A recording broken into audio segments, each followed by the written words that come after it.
Welcome, everybody, to another episode of One on One with Courtney Starks. Happy week, shall I say, because it's been a long one. So, happy week. I hope everybody's doing well. I know you're wondering who is this amazing woman on the other side of the screen. She is none other than actress Shiraine Haas. How are you doing? Thank you for being Hi, here. I'm doing well. Thank you so much, Courtney, for inviting me on this here. You're welcome. You're welcome. I was so excited to want to have you on the show. For those of you who know, I have been talking with the cast of Real Love and Strength of a Woman all week, and Oh, we are awesome. ending it with the amazing Shireen. So I am excited to have this conversation with you. But before we get started, all those Yes, great things, yes. how has your week been? It's been really good. It's been busy, and I'm just happy that it's a weekend right now. Right? Right, exactly. All right, so let's talk about life in Vancouver, right? So we know that that's where you're from. And how was life growing up being in Vancouver and starting out a career in fashion? Most Yes. people didn't realize that you were, I didn't even realize that you were into fashion, not only as a model, but as a fashion show coordinator. So talk about that life and what attracted you to that immediately. Well, yes, Vancouver is really not known for its fashion. Right. When I was growing up, okay, so it's better now. Yeah. Honestly, I was studying at university, and I was modeling just to pay some bills on the side. Yes. And I was doing some fashion shows for some local stores. And I was like, I like this. I think I could actually do these shows. And from Yeah. that point, I actually started just doing it on my own while I Hmm. was going to school. Later on, I did actually train and take some courses in fashion merchandising. Yes. But yes, the market in Vancouver since then has definitely improved. Hmm. Toronto and Montreal were more the fashion Yeah. capitals. Yeah. Montreal, particularly because it had a European vibe, Yes. and um, and so yes, and Italy was always like my mecca. If I could be anywhere, to me, Mm. Italy was the fashion place, and we could talk Yes. about it Yes. later. Because ladies and gentlemen, she said locally. She was being real humble, right? And I was waiting for it. So she traveled the world doing these things, actually placing herself in Italy for some time doing this. So there was a love there, there was a passion there. And the reason why I love to bring this piece up about you is because at some point you shift over and you get into acting and film. At what point in the fashion process did you go, maybe it's time to do something else? Well, life circumstances. So I was living in Italy for a while, and Yeah. I was doing some modeling while I was there, which was great. Life circumstances brought me back to Vancouver. Yes. Someone had approached me, someone I know, who had a show in film and TV. Hmm. And so actually, it started off doing background work, so extra work, Yes. and which was fine. It was an introduction, and when I got in, I was like, huh, this is it's like I coordinated fashion shows, so I was Hmm. used to putting events together. When I went on set, I was like, this is kind of cool. There's so much behind the scenes Mm. to make something Yes. that people can watch. I mean, people have no idea all the crew. I mean, 65 people on set, lighting and sound and camera movements. And so I entered as a background person, Hmm. and then I started doing standing in, and that I really started learning the technical aspect, Yes. acting, and I got to see, oh, it's not just memorizing lines. Hmm. You It's have storytelling. it's storytelling. It's working with the camera that's in front of you. It's working knowing how many steps you have to take before you say your lines and hit a cue. Like there's the Yes. technical aspect of that. And I was intrigued. And Mm. so I, at that point, took every single opportunity I was on set to make it my learning experience and for it to be my school. Yes, yes. Do you feel like that was it that moment in that time of kind of learning where you fell in love with that craft? I did, you know, and I have to be honest, when I was a kid growing up, I loved being in plays. Mm, So, you know, I was in school plays and in musicals, so there was always some kind of an interest there. yeah. So it was in the ethers. And so but that was more theatrical. So then coming Hmm. back into for film and TV, it's a different Yes. medium altogether. A completely different thing. And I think for those of you who know, I truly love theater. I feel like that's that's where it starts, right? And you kind of make or break it there because those people are rough. From someone who has been in theater, whew, you Yes. can't you can't recreate that if you mess it up, No, right? You no, don't get a chance to say stop and no. turn around. It's all rotten tomatoes after that. You know what I mean? Versus kind of going into a field where you can mess up and start over as many times as needed Absolutely. until you get it right. You know, so for me, I think about scope, right? Yeah. And what the audience perceives. You can't do that in theater. So I feel like sometimes before you fall in love with film and TV, I always suggest theater first to make Yeah. sure the people you can take to an audience. Oh yeah. And it's having that live feedback Yes, is yes. so important. I also grew up dancing as well. So I did, my mom really wanted to instill African and Caribbean, Mm, because I was born and raised in Canada. no, There, great. there ain't that much black there.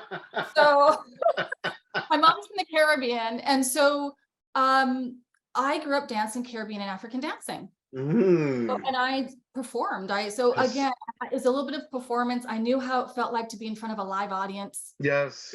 and I love that immediate feedback if they love something or. Hmm. So again, film is different. Yes, Well, you still can be in the present moment, but like you said, if you make a mistake, it can be right, over again. right. And you do many times. So you shift over to film and TV. Let's talk about real love and strength of a woman. So I had to, excuse me, I had to watch it again Yeah. because I love this context of conversation. And when we get to speak about this, it is so deep for me. So you get the role of Mrs. Baldwin. And for Yeah. those of you who know, that is the mother of Da Vinci in Yes. this movie. How did it feel getting this role? Because it's a lot. It's not easy. And then it's like you're working with an icon, Mary J. Blige. This is insane. So talk about that. How did that process happen? Absolutely. I was thrilled when I got the role. Hmm. And I was surprised as well Yes. because Mrs. Baldwin, as you know, is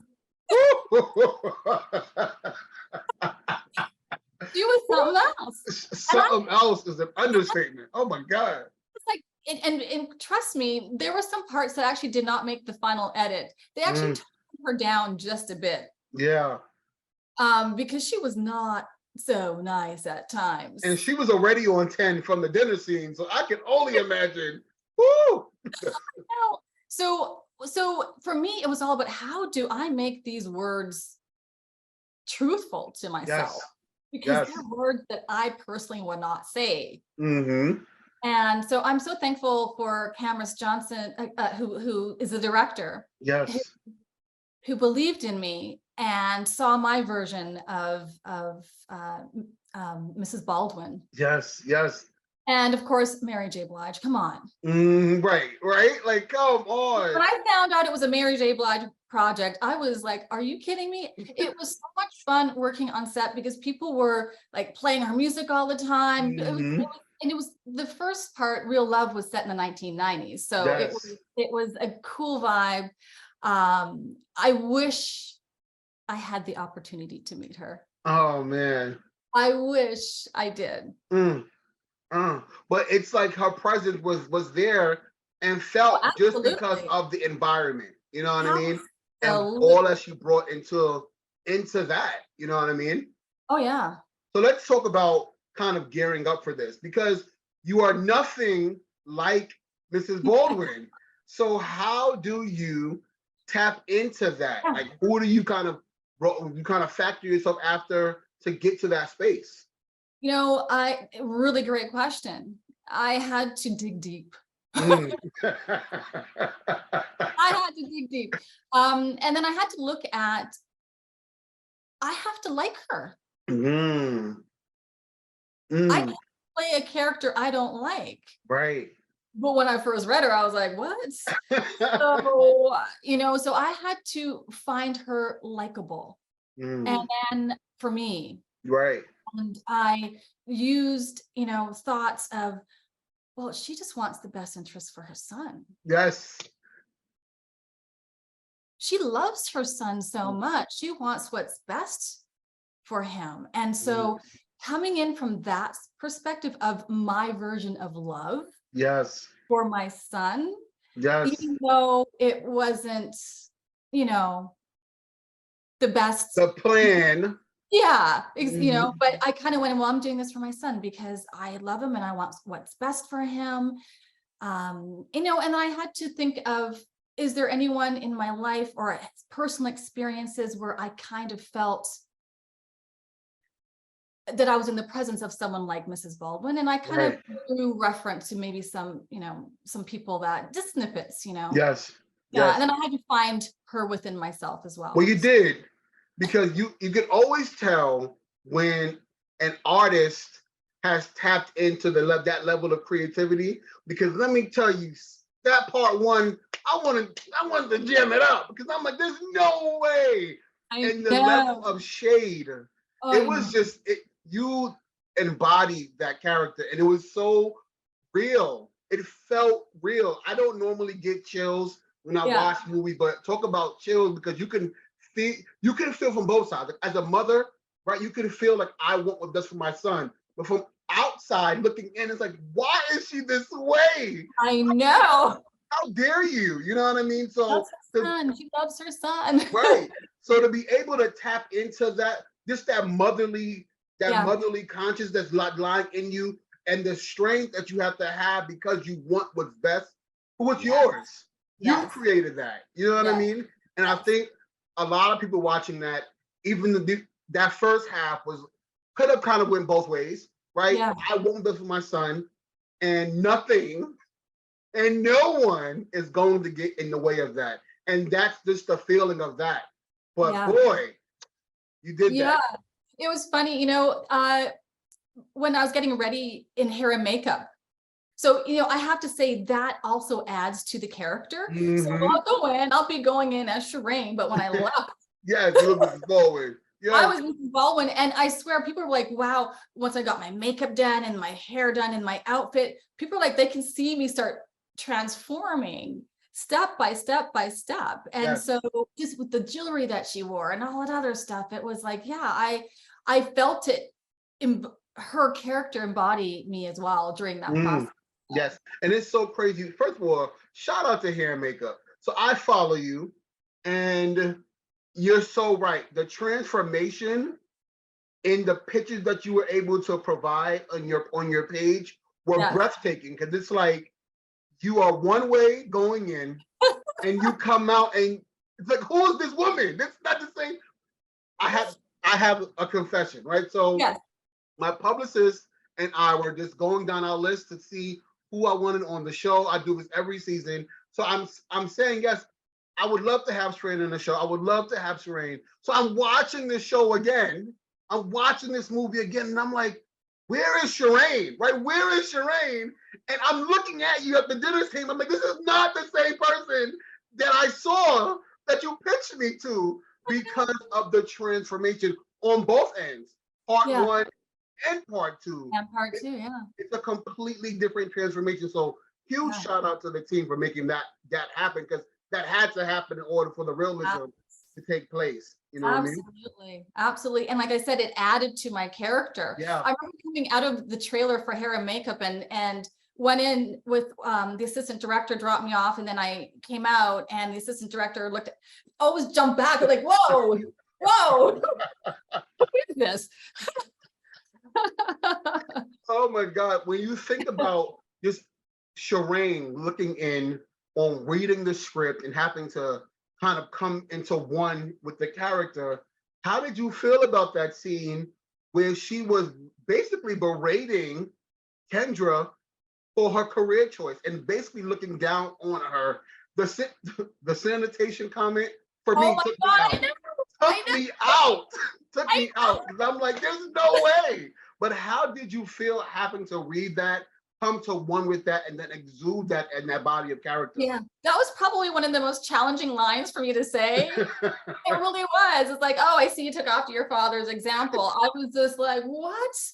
And so, yeah, it was, that scene, you know, on many aspects, I had to look at it that my character was an elitist. Mm, She was a successful lawyer. yes. Husband's a lawyer. She wanted her sons to be a lawyer. They're a family of lawyers. It's in their blood to be lawyers. And Yes. Constance, who was the other love interest, Mm-hmm. really, my character really wanted her to be with Yes. my son Ben, because she was also studying law. It Right. was just, you know, and so here comes this character, Kendra, and she's talking about photography. What? Mm.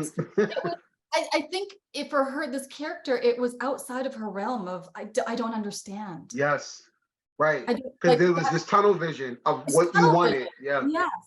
And it didn't, in her eyes, I felt it didn't have any prestige. It, like, how can you be, you know, But how what is, dare you? Right. like what is this? And how are you tempting my son? Mm.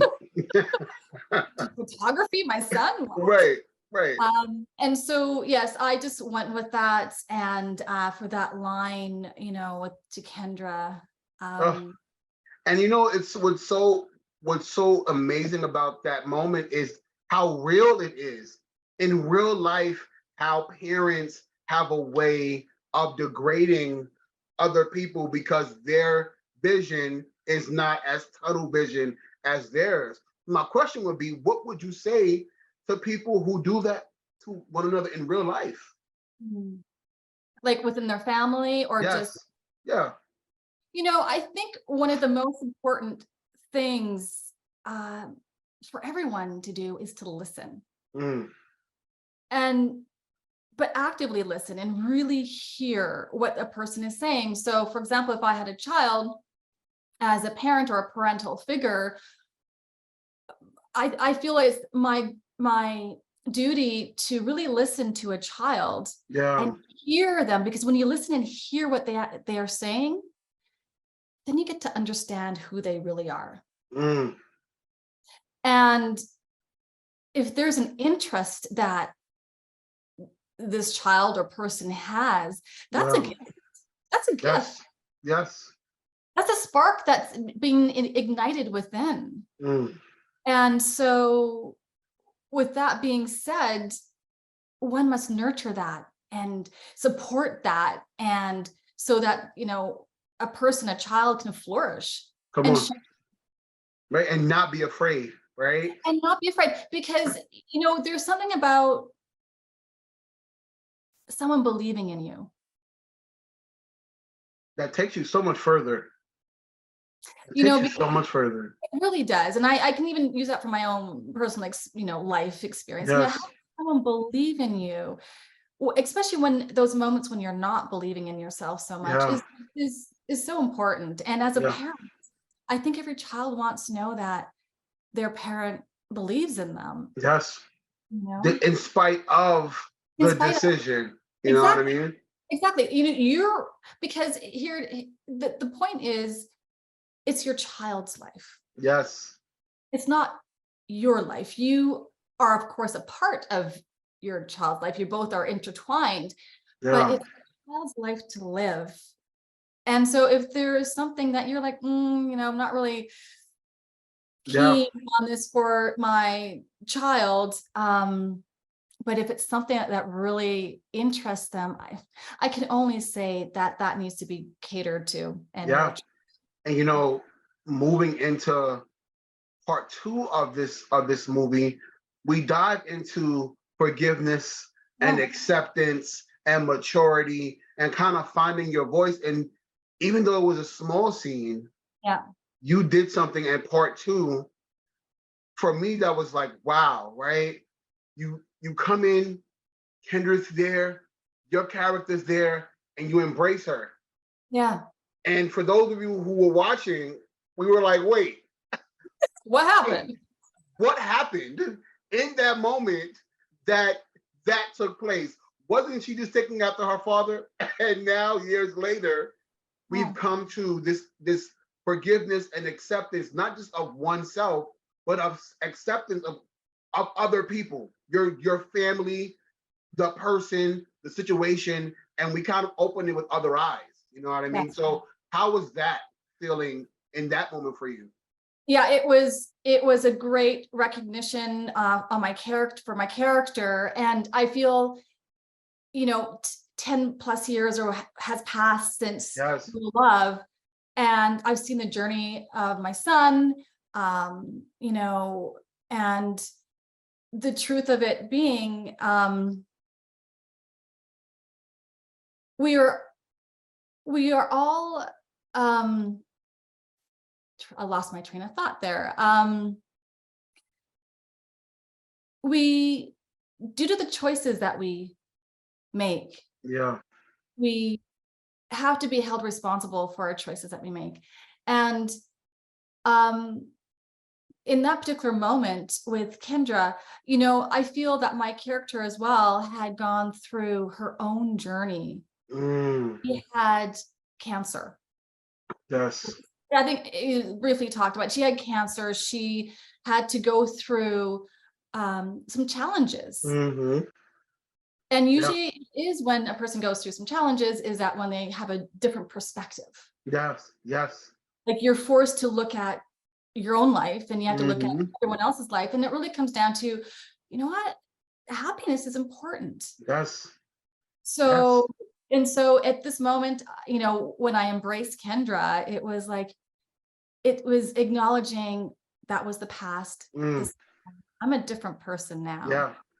Yeah. And I made a conscious choice in that scene. So if you go to Real Love, the dinner scene, I went in arm in arm with Constance and I brought her in Yes. to the table. And I felt that it was an important choice on my end as an actor to do the same thing with Kendra. So I embraced her. And then afterwards, I took her arm in arm, like I did with Constance. Yes. In Real Love. Get some drinks. And Yes. walk away, because that was my way of like, you've been accepted. I accept you. Yeah. And in some way, yeah. And to kind of speak to acceptance, you mentioned something about like having cancer. And even though, even going back into Real Love, there were just kind of, we talk about control, right? And the power of what that word means. And realizing going into, even in our own lives, right? This you just as Shiraine, kind of surrendering to things that we can't control in life, right? Because it'll make you see things a little bit clearer when you realize that it's not your job or your role to play. You know what I'm saying? And I love that that kind of thing took place. Like, okay, I no longer have control of this situation. And life, if nothing else, has shown me that. You know what I mean? Yes, absolutely. I totally agree. Yeah. If adversities in your life brings about change, and not that we always have to go through adversities in our life to have an experience change, and also positive change, so yeah. I love that. I loved that scene for that reason. Yeah. Yeah. So for those of people who've seen the film or maybe haven't seen the films yet, what key takeaways would you be able to share with them that they may be able to utilize in their real lives? Right. Great question. Well, the film brought so much social awareness to certain things, and love, passion, follow your dreams. Yes. And there will be adversities that may happen in our lives. It's Yeah. dealing with it, going through it, coming in on the other side. Mm-hmm. And also, being responsible for our choices that we make in Come life. on. I Yeah. feel it's also an opportunity for people to, in both shows, to realize believing in yourself is very important. Standing up for what you want is very, Mm. and being true to yourself. Yes. Yes. And I living in love that. authenticity, I would say, which is truthful, being truthful to yourself. Yeah. So, yeah. I Which is I I love that. Yes, being true to yourself, yeah. even when it is uncomfortable. Oh Being my true God. to Yes, yourself. absolutely. Now I wanna kind of tap back into this real quick because I find it so amazing. Your shift over from fashion into acting and then encompassing both. A lot of people get to a place in their lives where they feel like I can only do this one thing, and without that one thing, I'm nobody. Mhm. For me, I would ask, what would you say to people right now who are in uncomfortable situations or life situations where they have to shift, right? This one thing, life Yeah. happens, and I have to shift. What would you say to those who are under those circumstances and are afraid? Oh, fear is one of our greatest gifts. Mm, It's uncomfortable. yes. Change is uncomfortable. Mm, And sometimes there's positive changes, and sometimes there's not so positive change. And realizing that being afraid is okay, yeah. is going into that, being okay with that, knowing that that is normal, Hmm. and and taking the faith and belief that there is something there Come on. for I like you. that. Yeah. There is something waiting for you to step into. It's a matter of you being open to receive that and to go Mm, into. I love that. And to also just be, and you were saying, and to go into those things afraid and just trust God, right? Just trust that Absolute in, in, trust. in spite of, He's going to work all things out for your good. Not some things, Absolutely. not a part of those things, all things. So you're going to be okay either way. Let go and trust God. Come on. And even though the fear is there, Yeah. Yeah. and uh, I and love go into that and trust. And I think that when you let go and it. trust God, source, energy, Yes. whatever you may call God, Hmm. it the fear lessens. Yes. Yes. And Because you're it gives able you, to breathe, and you're able yes. to, and then you're also able to see clearer. Mm, Clarity is key. come on, come on. Yeah. If you have anything that we can support or anything coming up that you can share, we Yeah. would love to know so we can definitely tap in. Sure, sure. Well, there's something, I'm not quite sure when it's going to air, but there's a TV movie Okay. called With Love, You're Sweetly Salted. Nice, nice. I am a boss. I play a boss for a newspaper company in Okay. that. Not quite sure when that's going to drop. Mm-hmm. But I'll keep, if you watch, check out my Instagram, sure, Okay. at Shiraine Haas. It'll definitely be up there at some point whenever it's going to drop. Okay. And Nancy Drew, I'll be making an appearance on Nancy Drew Okay. at the final season. So it's a final season, and I'm in the last episode. So it's episode 13. Okay. That will probably air. I'm not quite sure when the air date is. It's probably the end of summer, maybe beginning Yeah. of fall. But I'll be making an appearance for that as well. Oh, Shiraine, thank you so much for your time. I really Oh, appreciate you. It flew by, right? it really It definitely flew. did. So tell people where they can follow you so Yes, we can definitely tap in. at Shiraine Haas on Instagram. Let's do it, everybody.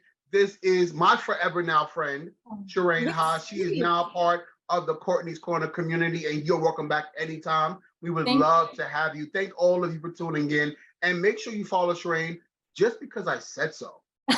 I love you all for watching, and have a great time. Enjoy the rest of your weekend. Mwah. Have a good Thank one, you. y'all. Thank You're you, Courtney. welcome. Thank you. Anytime. Blessings. Thank you.